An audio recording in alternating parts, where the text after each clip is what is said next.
गाय माता के लिए ये करो, उसको बंद करो, उसको अरेस्ट करो। बेशर्मों से इनसे पूछो, आज ये माता सड़कों पे पड़ी है, ये किसकी माता है? तुम्हें शर्म नहीं आ रही?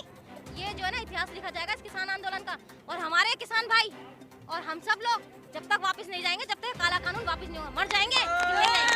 गाय माता के लिए ये करो, उसको बंद करो, उसको अरेस्ट करो। बेशर्मों से इनसे पूछो, आज ये माता सड़कों पे पड़ी है, ये किसकी माता है? तुम्हें शर्म नहीं आ रही? इन माताओं को कोई नहीं देख रहा, जीती जागती माताओं को हैं? क्या गौशाला बनवा रहे हैं? ये सब भ्रष्ट तरीके से पैसा इकट्ठा करने के लिए गौशाला बनवाते हैं। गौशाला में पैसा दान करके फिर वो उधर से दूसरे रास्ते से इनके घर पहुंच जाता है। क्या करते हैं ये? सारी फंडिंग इनकी इसीलिए तो होती है। अरे भैया, जिनके लिए ये कानून बनाया, जिनके लिए इन्होंने कानून बनाया, जब वो लोग नहीं तैयार, हमें नहीं चाहिए भाई, क्यों दे रहे हो भाई जबरदस्ती? नहीं चाहिए हमें ये काला कानून। इस कानून का एक फायदा बताओ, किसानों के हक में एक फायदा बताओ। कोई फायदा नहीं है। सरकार को क्या सब लोगों ये सब बता रहे हैं ना, कोई तकनीक नहीं मिलेगी, ये सिर्फ दलाली कर रहे हैं और कुछ नहीं कर रहे हैं। अडानी अंबानी का इतना प्रेशर है नरेंद्र बाबू पे कि वो बेचारा समझ नहीं रहा कि मैंने इतने बड़े आंदोलन खुद उनसे खड़ा कर दिया। और जब जब इतिहास गवाह, जब इतने बड़े आंदोलन हुए ना भाई साहब, ये जो है ना इतिहास लिखा जाएगा इस किसान आंदोलन का। और हमारे किसान भाई और हम सब लोग जब तक वापस नहीं जाएंगे, जब तक काला कानून वापस नहीं होगा, मर जाएंगे। जिंदाबाद जिंदाबाद जिंदाबाद जिंदाबाद जिंदाबाद जिंदाबाद। 43 दिन से आंदोलन को हो गए हैं, यहाँ सड़क पे किसान खड़ा हुआ है, बारिश में, ठंड में, लेकिन सरकार तो अभी भी मना कर रही है कानून। ये जो अन्नदाता है ना, बड़े बड़े बिगड़े हो जो बैल होते हैं ना, उनकी नाक में भी नकेल डाल देता है। ये चाय वाला क्या चीज है? अरे भैया मेरी बात सुनो, ये इतने दिमागदार है ना ये अन्नदाता, ये पागल नहीं है। और जब तक ये कानून वापस नहीं होगा, चाहे 43 दिन लग जाए, चाहे साल लग जाए, चाहे 2 साल लग जाए, हम लोग मर जाएंगे, लेकिन काले कानून को वापस करे बिना जाएंगे नहीं। बस बढ़ता तो रहेगा। मोदी तेरी तानाशाही नहीं चलेगी, नहीं चलेगी। पुलिस के दम पर गुंडागर्दी नहीं चलेगी, नहीं चलेगी।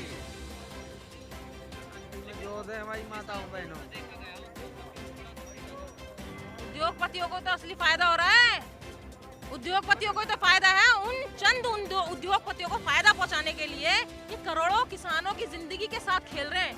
मोदी जी को कितनी जानों की हम लोगों की बलि चाहिए? हमारे 55 भाई इस आंदोलन में शहीद हो गए, कितनी जानें और चाहिए? कब मानोगे? अरे भैया रातों रात संसद खुलवा के कानून पास करे, ये कुछ भी नहीं है। लंबे समय से कोई चर्चा नहीं हुई, इसने किसी को नहीं पूछा। ये सारे कानून, नोटबंदी हुई रातों रात, भाइयों बहनों नोट रात से आपके बर्बाद हो जाएंगे, फलाना जगह। क्या काला धन आया वापस? बिल्कुल कुछ नहीं आया। 99.9% सारे इन्होंने जाली नोट बना रखे थे, पर काला धन कहीं नहीं, कोई फायदा नहीं हुआ है। उसके बाद युवाओं को 2 करोड़ रोजगार देंगे, मिला? सारे युवा हमारे बेरोजगार घूम रहे हैं। योगी बाबा बन गए प्रचार मंत्री।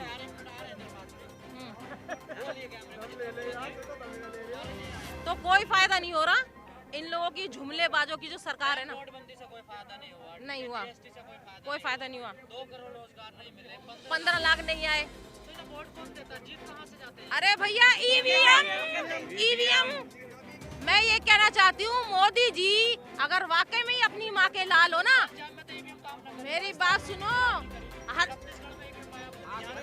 इसीलिए तो गायब हो रही है। हर बार जब भी ईवीएम की मशीन मिलती है, 4 लेके जा रहे हैं बीजेपी के नेता, 7 लेके जा रहे हैं सर पे। अरे वो सर पे और किसी पार्टी के क्यों नहीं मिलती? इन्हीं के पे मिलती है। क्यों मिलती है? क्योंकि इन्होंने सारा कुछ, जब बाहर के देशों ने मना कर दिया कि ईवीएम, इसको हम ईवीएम हटाओ, ये हमारे देश वाले क्यों मान रहे हैं भाई? क्यों नहीं कर सकते? अरे पहले बाहर के देश के लोग इंडिया की तरफ देखते थे कि हाँ भाई इनका देश है, कितनी इसमें भिन्न जातियों के लोग रहते थे और कितने प्यार से रहते थे। इसने आके क्या करा? फूट डालो, शासन करो, हिंदू मुस्लिम सिख ईसाई आपस में लड़ाने का काम करा। आज इस किसान आंदोलन से सबसे बड़ा फायदा आम जनता को ये हुआ है कि हमारे हिंदू मुस्लिम सिख ईसाई भाइयों की सबकी जो एकता देखने के लिए मिली है ना, इसे ये दलाल कितनी भी कोशिश कर ले खत्म नहीं कर सकता। सत श्री अकाल।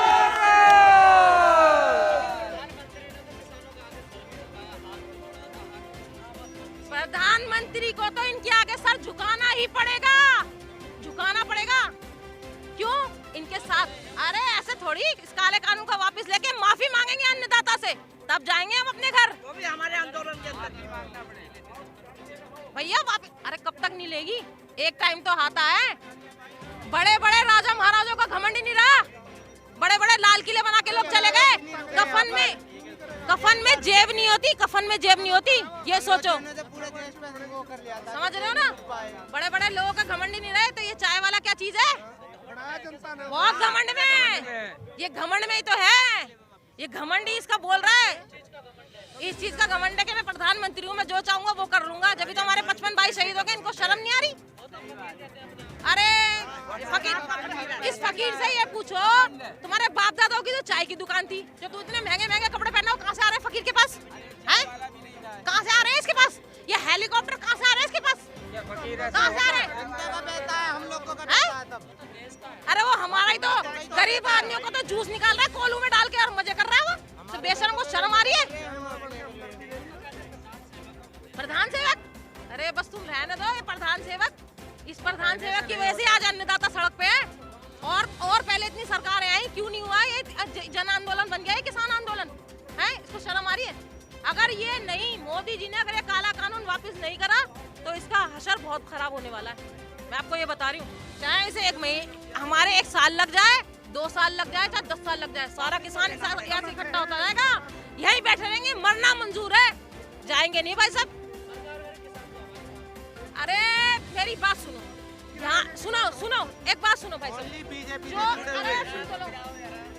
आधे किसान बैठे हैं, सुनो गाजीपुर बॉर्डर पे। हाँ जी भाई साहब, आधे किसान बैठे हैं गाजीपुर बॉर्डर पे, आधे किसान हमारे बैठे हैं टिगरी बॉर्डर पे, सिंधु बॉर्डर पे बैठे हैं। जो इनके जो किसान हैं वो पाकिस्तान के बॉर्डर पे बैठे हैं क्या?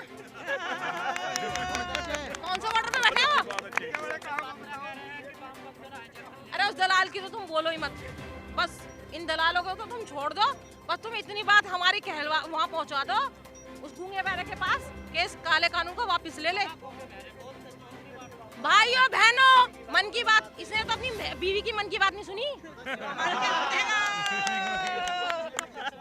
पर्सनल, अरे एक बात सुनो, पर्सनल, आदमी की इज्जत उसके घर से ही होती है।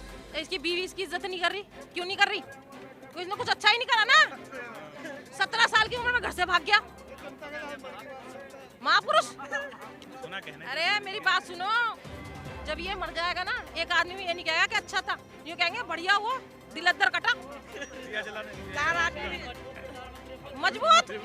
अरे ये इतना मजबूत नहीं, ये इतना मजबूर हो गया है दलालों के हाथ बिक के कि अपनी बात भी नहीं कह सकता। वो कहते हैं ओ हम कह रहे हैं ना नरेंद्र, जो हम कहेंगे वो होगा, इसलिए इसकी चल नहीं रही रास्ता। अरे भैया कब तक के लिए, पूरी जिंदगी के लिए बैठ गया क्या ये? सदियों के लिए बैठ गया क्या प्रधानमंत्री? कोई बात नहीं, अरे वो इसलिए राज करने को कहते हैं कि उन्हें भरोसा है अपनी ईवीएम पे, लेकिन इलेक्शन में एक भी वोट सिंगल कोई डालने नहीं जाएगा अगर ईवीएम से चुनाव होगा, ठीक है? अरे वोट क्या बात कर रहे हो आप? मेरी बात सुनो, इस बार वोट तभी डलेगी जब बैलेट पेपर से इलेक्शन होगा। अगर ईवीएम से इलेक्शन होगा तो कोई नहीं जाएगा, क्योंकि बेवकूफ थोड़ी है हम अपना टाइम खराब करें, बेचारे अपने घर परिवार छोड़ के वोट डालने जाते हैं और फिर दलालों के हाथ में हम वैसे ही आ जाते हैं, इसलिए हम में से कोई नहीं जाएगा। अब हम कहते हैं भाग भाग मोदी। अब हम कहते हैं, अब लोग ये कहते हैं ना, अब हम कहते हैं चौकीदार चौकीदार चौकीदार चौकीदार। अब बताओ, लोग ये भी तो कह रहे हैं। पंजाब से आई है, लुधियाने से। हाँ जी, कोई बात नहीं, ठंड हो रही है। हम शिमले के रहने वाले, परम में रहने वाले, यहाँ क्या ठंड हो रही है? कोई ठंड नहीं है यहाँ पे। हाँ नहीं, कोई ठंड नहीं हो रही है यहाँ पे। हाँ मैं लुधियाने से आई हूँ, गाँव सोवर। मेरे को 1 महीना हो गया। सुनेगा, लातों का बूट बातों से नहीं मानेगा तो लातों से ही खाएगा।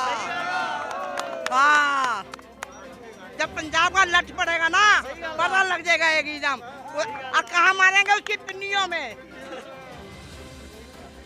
ये देश की माता है, माता। ये देखो माता भी ये बोल रही है।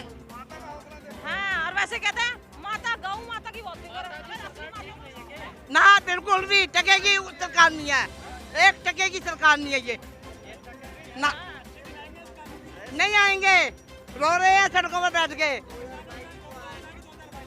अरे वो 20 गुना दुगनी होएगी तब भी सरकार गंदी है। हाँ कोई आए दुगनी नहीं होगी, ये पागल बना रहे हैं। ये उल्लू का पट्टा जो है ना, ये हमें पागल बना रहा है। ये उल्लू का पट्टा, ये नहीं पता मैं क्या बोलूं। हमारे तो पंजाब में ना बाज बैठा हुआ है, जब बाज अपने नाक से वो करेगा ना, जब इसकी नाक कटेगी जब पता लगेगा। काटी ठोक के हम कह रहे हैं मोदी।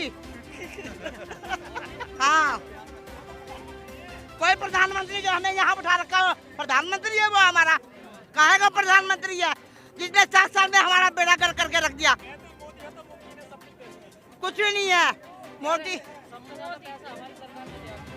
को किसी ने दिया। अरे किसानों के तो ये अब तक कर्ज आ रहे हैं, पिछली जनवरी का जो गन्ना दिया हुआ है उसका पैसा अब तक नहीं मिला।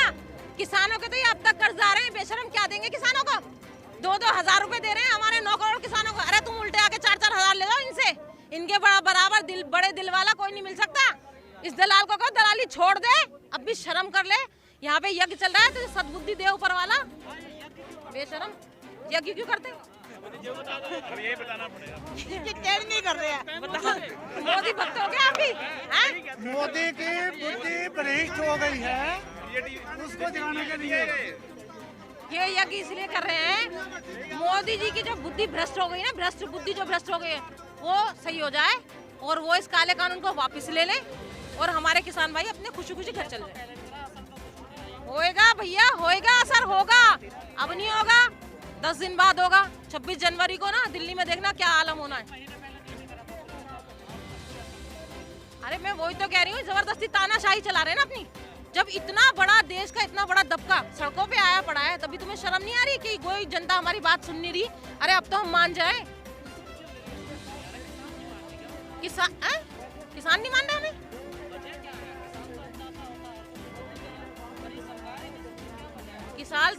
किसान दलाली कर रही है अडानी अंबानी की, क्यों मानने को तैयार नहीं है?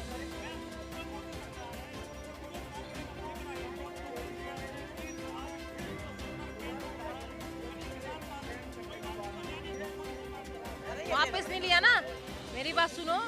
तब से लोगों ने क्या सोचा कि भैया ये नोटबंदी लेके आ रहे हैं। इन्होंने बोला हम नोटबंदी लेके आ रहे हैं, इससे जी बहुत फायदा होने वाला है आम नागरिकों को। लोगों ने सोचा कि हाँ जी सही कह रहे हैं, लेकिन कुछ नहीं हुआ। फिर उसके बाद जीएसटी लेके आए कि जी ये तो व्यापारियों को बहुत फायदा होगा, व्यापार, और इनको अभी समझ नहीं आ रहा। उन्होंने सोचा कि शायद CANRC में कि जी ये ना इनको समझ में नहीं आ रहा, मॉमडन्स को ये इससे बहुत फायदा है, इनको अभी समझ नहीं आ रहा, आपको समझाएंगे। अब ये काला कानून लेके आ गए किसानों को। मेरी बात तो सुनो आप। उसके बाद ये लेके आ गए काला कानून को जी कि किसानों को ना समझ नहीं आ रहा, आपको समझाएंगे। भाई साहब मेन प्रॉब्लम यही है कि समझ में आ गया है इनको, किसानों को सब समझ में आ गया है कि ये हमें बेचने के लिए तैयारी कर रहे हैं। बिल्कुल, और इसलिए जन आंदोलन हुआ है।